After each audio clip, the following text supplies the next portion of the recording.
নমস্কাৰ শ্ৰদ্ধেয় ৰাইজ মই মৰিগাঁও জিলা আয়ুক্ত দেৱাশীষ শৰ্মাই কৈছিলোঁ আজি 11 জুলাই 2024 বিশ্ব জনসংখ্যা দিৱস আজিৰ এই দিনটোত ভাৰতবৰ্ষৰ এজন নাগৰিক হিচাপে আমি সকলোৱে উপলব্ধি কৰাটো উচিত যে জনসংখ্যা বৃদ্ধিৰ বাবে আমি সামাজিক অৰ্থনৈতিক তথা নানান দিশত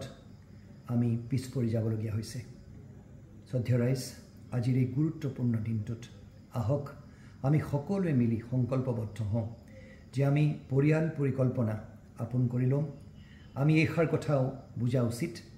যে মাতৃ আৰু শিশুৰ স্বাস্থ্যৰ বাবে গৰ্ভধাৰণৰ সঠিক বয়স আৰু ব্যৱধান আমি বজাই ৰাখিব লাগিব আজিৰ এই দিনটোত আমি সংকল্পবদ্ধ হওঁ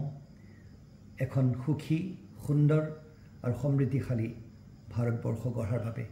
আৰু তাৰ গুৰিতে লুকাই আছে পৰিয়াল পৰিকল্পনা আমি জনসংখ্যা বৃদ্ধি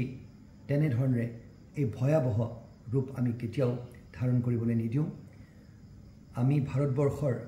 এজন দায়িত্ববোধ থকা নাগৰিক হিচাপে আমি এইষাৰ কথা সদায় মনত ৰাখিম যে এটি সৰু পৰিয়ালেই সুখী পৰিয়াল ধন্যবাদ